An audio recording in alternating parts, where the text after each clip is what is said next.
Hello and welcome to livealittlehigher.com. This week we read Parasha Chayei Sarah, and Chayei Sarah means the life of Sarah. But interestingly, the Parasha doesn't talk about her life, it talks about her death. And it says Sarah's life spanned 127 years, and they were the years of Sarah's life. And it's telling us that Rashi is explaining to us that Sarah's life spanned 100 years, 20 years, and 7 years. And the reason the word shana, years, is written with every unit of her age, it doesn't say 127 years, it says 120 and 7 years, is to tell us that each unit is expounded individually, that when she was 100 years old, she was like a woman of 20, with regard to sin, because a person is not accountable to sin before they're 20. And just as a 20-year-old is considered as not having sinned, and for she's not yet subject to divine punishment, so too she was without sin at the age of 100. So at 100 she was like at 20, she had never sinned. And at the age of 20 she was beautiful and pure as a 7-year-old.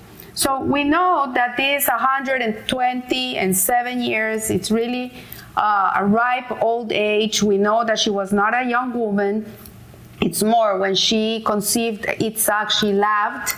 When the angel came to tell her that she was going to be a mother in a year, she was going to be 90 years old, and she understood how a 90-year-old woman is going to have a baby.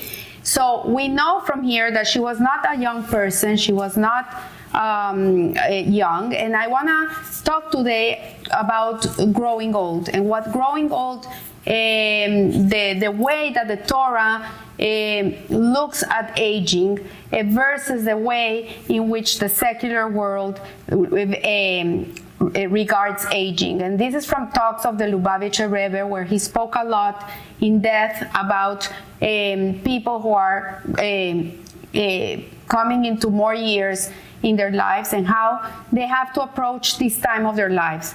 So we see that the Torah considers old age a virtue and a blessing. And we see throughout the Torah that the word old that is used is the word saken, which is synonymous to wise.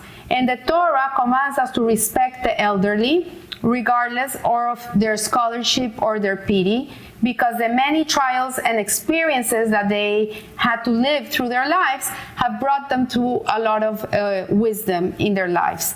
So a person that is 20 years old cannot be compared to an 80, 90-year-old person in regard to experience of life. And because of the experience that they had in their whole life, they lived through everything, we have to have a lot of respect towards the elderly. And we see that in the same parasha, it describes almost at the end of the parasha, it's talking about Abraham, and it says that Abraham grew old and came along in his days, and his accumulated days, each replete with learning and achievement, meant that with each passing day his worth increased. Thus a ripe old age is regarded as one of the greatest blessings to be bestowed upon man. And so we see that Abraham, till the last day of his life, he was a productive person. He was a person that was part of the world, and he was still achieving incredible things. So we see that in contrast, the attitude of the world, of the developed countries that we see today in the 21st century, old age really is not something to be proud of. It's looked like a person comes to a certain age and they become a burden. They become a burden to the family. They become a burden to society. And they give more importance or more kavod, more honor to a young person than an older person. And we see that this new generation of people, they insist on learning from their own mistakes.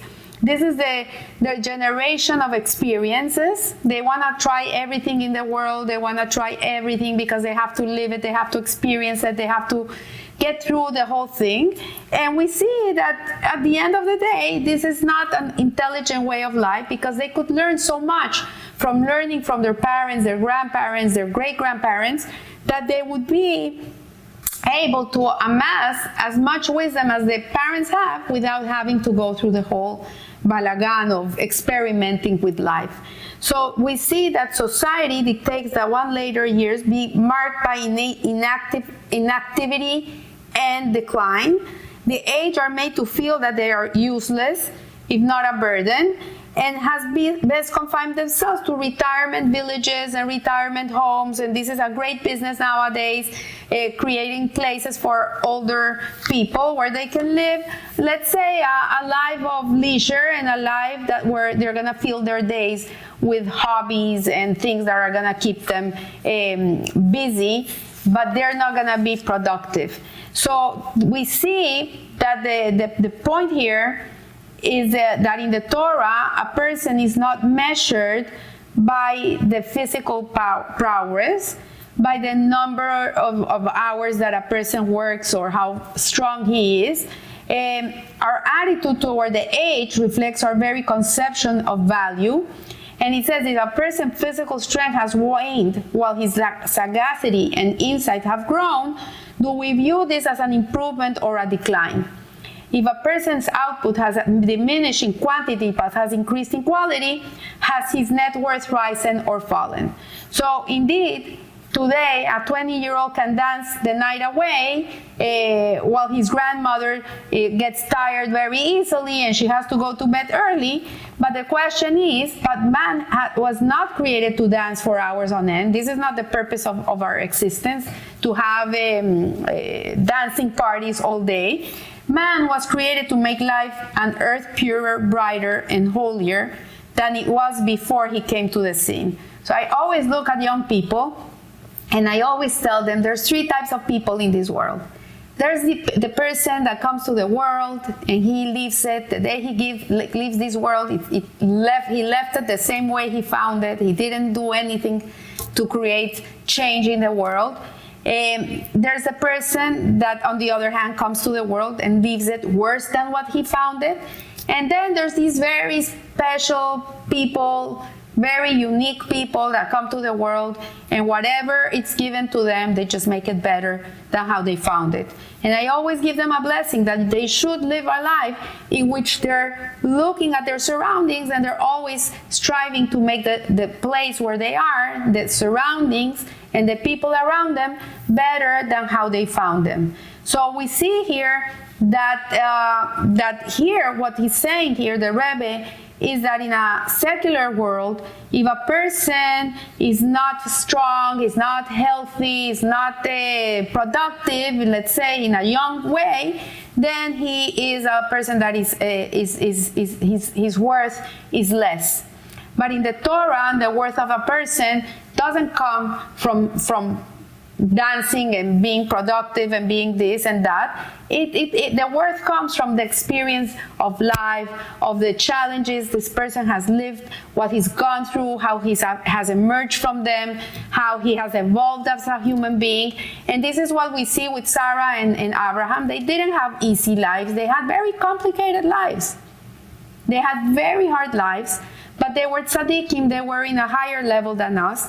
And the question would be, why would people like them have to go through so much troubles and tribulations during their lifetime? And I read something beautiful yesterday, and it says that we, regular people, we come to the world, and we also have our set of challenges and trials and tribulations throughout our lives, but they are designed to bring out the best of us.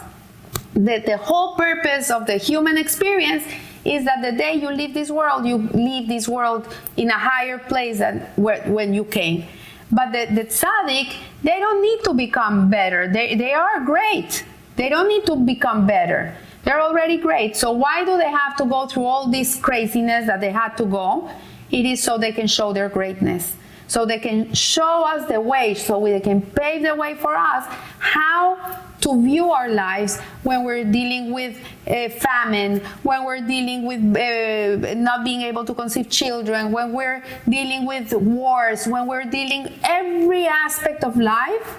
is in the parashas of Abraham and Sarah. So we see that a person that grows spiritually, not only physically, but grows spiritually, this is the purpose of aging. And this has really, this is the most precious thing ever. So there's more to this. It says that first, at the basis of the institution of retirement is the notion that life is composed of productive and non-productive periods in a life. It says between 20 and 30, a person life are seen as a time or little or no achievement. This is a time where the person, he goes to college, he goes to learn how to earn a living, he's experimenting with life, he's learning here, he's learning there, but really, they're not really achieving a lot. Then when they turn 30 or from 30 to 40, these are the years, the time in which the creative energies of this person are. This is when the person has all the strength. Is when the person is producing and being productive and putting into practice everything he's learned. And finally, when he enters the twilight years, I would say from 50 up, I already fall into that category. He puts this period of real achievement behind him, and he has worked hard all his life, so he now ought to settle down and enjoy the fruits of his labor. This is the mentality of the world. Okay, I worked all my life, it's time to retire, it's time to take it easy, it's time to enjoy whatever I was able to amass in my life, I don't want to be bothered, I want to have easy life, and this is the mentality of the world. So, however, the Torah has a completely different way of looking at aging. And it says that the Torah recognizes not such distinctions between life phases, for it sees productivity as the very essence of life. So it doesn't matter at what age you are, if you're 20, if you're 10, if you're 5, doesn't matter. You can be 100 years old, you have to be a productive human being. You can't be a person that is vegetating. This is not the purpose of life. And so the words and non-productive life period are an oxymoron. There are marked differences between childhood and adulthood and the old age. Obviously, we don't look the same at certain ages. We start to age, we start to look different, and we start to feel different. But these differ in manner, not in the fact of a person's productivity. So retirement and the passive enjoyment of the fruits of one's labor also have their time and place in the world to come. So we're not supposed to enjoy our fruits of labor in this world. We're not here to rest. This is not the mentality of the Torah. We don't come here to rest. We come here to be productive, to work, to create a change in the world for the better. I have a student that I learn with her every week. She's 90 years old. We've been learning for the past 5 years. And the amount of knowledge she has grown in Torah, the amount of goodness she has done because of what she's learned, the way she's living her life, and the way she treats people, it's something to see. So I always tell her I learn more from her than what she learns from me. I have much more to learn from her than from me. So in the words of the Talmud, today is the time to do, tomorrow to reap the reward. The very fact that God has granted a person a single additional day of body life means that he has not yet concluded his mission in life. So it doesn't matter how you are right now. You can be bedridden. You can be, God forbid, even your mind is not where it should be. But it does not mean that you cannot be a productive person. It just doesn't mean that. You can always be a productive person at whatever age you are. I see people who volunteer, they're elderly people and the golden age people, and they come to the hospitals and they volunteer in the hospitals. I've seen this program where people that in their 90s, 80s come and to the NICU and they carry babies for hours, and they're doing things that are productive. They're productive, or they go and teach kids, they teach people. There's always so much to learn from them. So the aphorism, man is born to toil, which is in Job, expresses a most basic fact of human nature. A person experiences true satisfaction, and listen to this, this is really very important. The true satisfaction only comes from something he has earned by his own effort and initiative. Undeserved gifts and handouts, which in Kabbalah terminology it's called the bread of shame, are unfulfilling and dehumanizing. A person that is not producing, that is not giving to society, that's not helping others, it's dehumanizing. I remember many years ago, we went to Israel and we went to volunteer in a center called Meir Panim, where it's like a soup kitchen and people come, have no money to pay for their food, and they come for lunch and dinner and they feed them there. And it's very dignified. They treat them like they're in the most beautiful restaurant with a tablecloth and menu, and volunteers come and serve them. And I remember that a Russian immigrant came to the center, and before he sat down, he took out a violin and he played the violin for an hour. Sorry. And the manager of the center, she explained to us, like, this man he was a very famous violinist in Russia before he left, and he came here and he has nothing. And so he comes and we feed him, we give him food, but before he sits down to eat, he always plays the violin to the people that are sitting and having their lunch. So we see that this person, he's giving something, he's doing something, he's making the place a better place. So there's no excuse to be a person that is not in a giving end. So the Talmud observes, a person would rather a single measure of his own grain than 9 measures of his fellow. What really gives dignity to people is to feel useful, that they're still needed and useful. So from the moment of birth, he's already actively influencing his surroundings, if only by stimulating his parents with his thirst of knowledge and affection. The same is true to adults of all ages. The promise of a happy retirement life is a cruel myth. It's not true, and that's why we see so many people get so depressed, because they're not useful. They're not doing anything to bring nothing good to anybody. So the nature of human life is that man knows true happiness only when creatively contributing to the world he inhabits, and the weakened physical state of old age or illness, God forbid, is not a sentence of inactivity, but a challenge to find new and superior venues of achievement. So what we have to do in life is really look at our time, the time that we're in life, and see how we can contribute to the world in the stage that we are. So this is human nature. Life has meaning only when it is productive. If you're not productive, then life is meaningless. There's no purpose. And my father-in-law, he's 93 years old. He goes to work every day. Every day. Because it makes him useful. It makes him wanting to wake up and get out of bed and go to work. It doesn't mean it's easy. It's very hard for him, but he does it.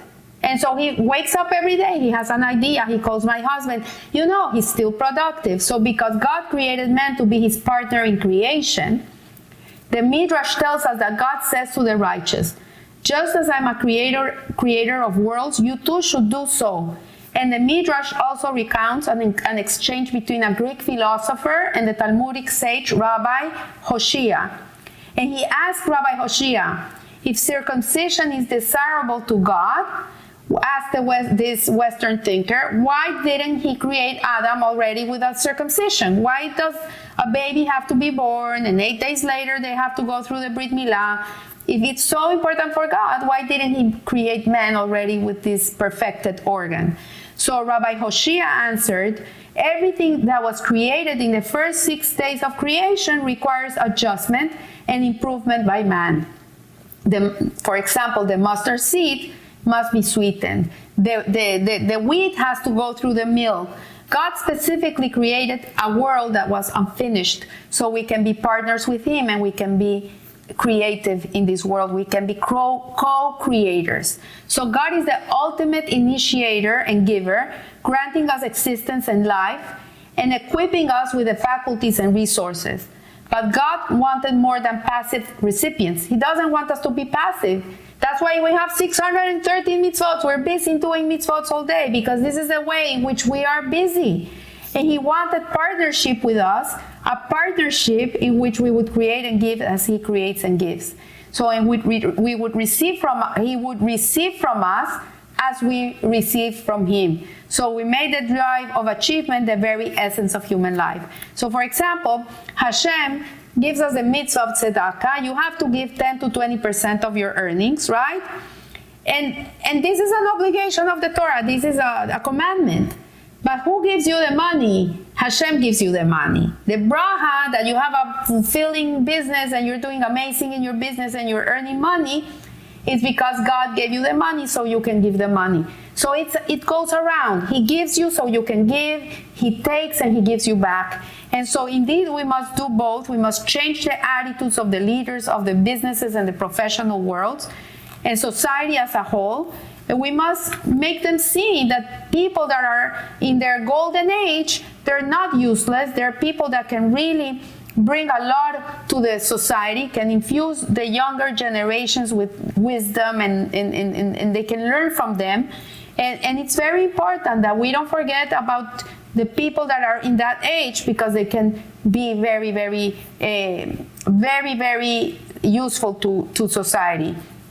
So we see that a person that comes to a retirement age, he doesn't have to give up on his productive life, and he has to view it as an opportunity to discover new and more meaningful ways to develop yourself and your surroundings.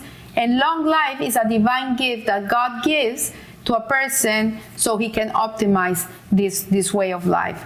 And so we have to really think about it. We see how Abraham and Sarah, they used every day of their lives wisely. They didn't lose time. They used every attribute they have, everything God gave them. They used it to be productive, influence the world. Till today, 4,000 later, we still are influenced by them. So imagine everything that you give to the world, it's going to be everlasting. It's eternal. You're creating eternity. So you can be 100 years old and it's never too late. So I want to wish you a blessed week, and remember, live a little higher. Thank you.